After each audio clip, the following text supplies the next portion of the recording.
Happy New Year from Douglas County Citizenry. We are kicking off 2026, talking about what we can each do to make a difference. Some of that, by the way, is uniquely in Colorado. We have a ballot process where we can petition to get initiatives on. We had a great conversation with Erin Lee of Protect Kids Colorado about what we can do to protect our children in the state.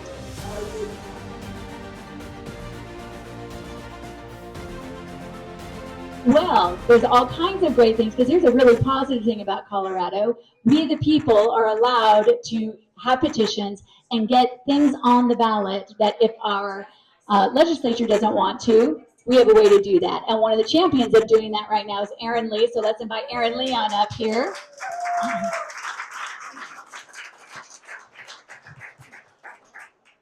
So Erin, you don't need any introduction, but I'm going to do it anyway. Erin is with Protect Kids Colorado. She has an amazing story if you haven't heard it. You can also go see our videos, by the way. We videotape all of our programs, and we had in the fall, we had Erin, we had Lori Gimmelstein from Colorado Parents Advocacy Network. We had Mark Oz Geist, who is the proponent of the ballot initiative to stop child trafficking. And then we also had Jen Say, who, by the way, I don't know if you watched the Supreme Court yesterday. We're going to talk about that in a second. But she was there because the Supreme Court is looking at whether or not we can uphold laws to protect women's and girls' sports and safe spaces. All three of these are potentially on the ballot if we get it across the finish line.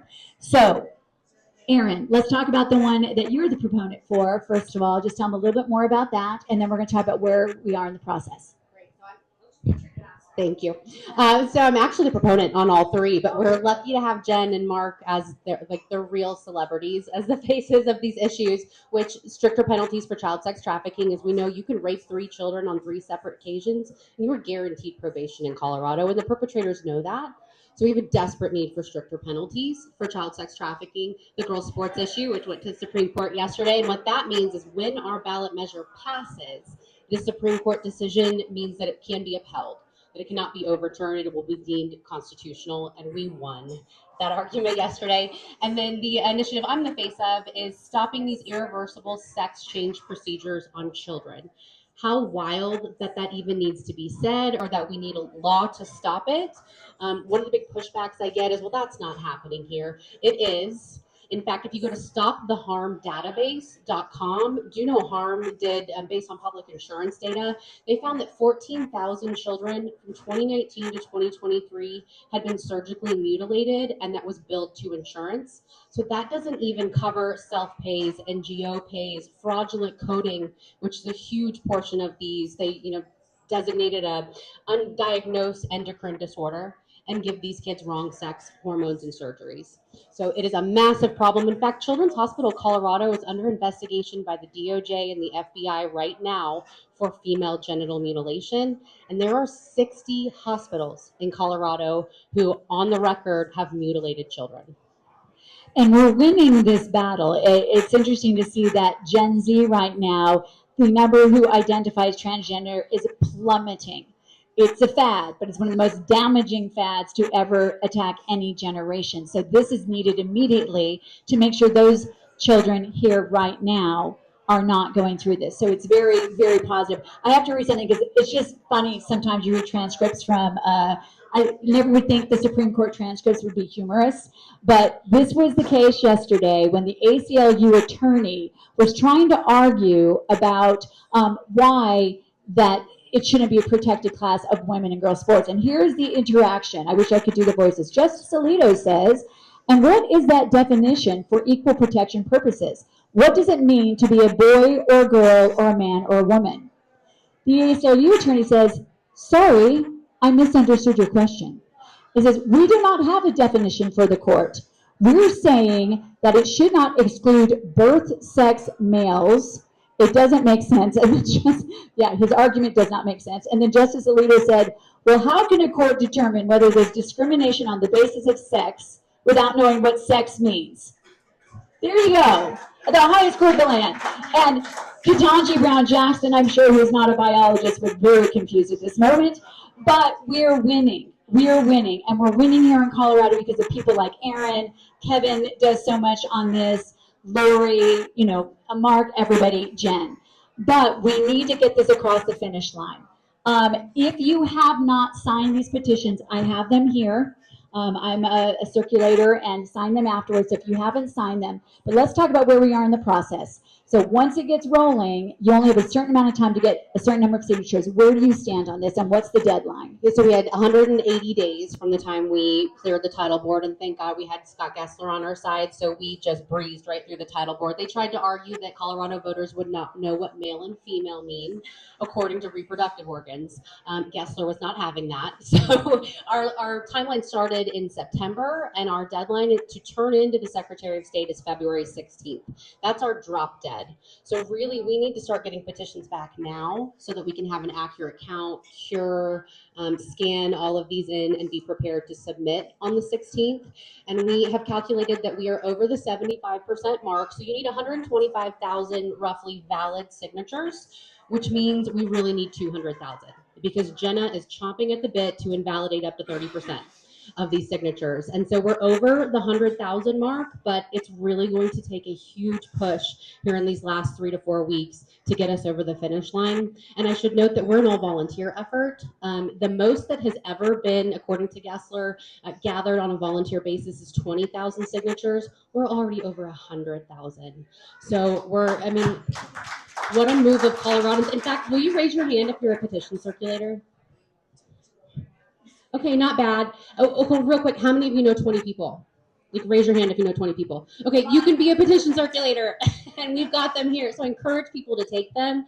It's such an easy way for people to do something in a state that feels so hopeless. We can all just do a little bit and create this massive, not just legislative change, but cultural change. Because changing the laws is one thing, but if we don't shift the culture, we're not going to be able to hold the line.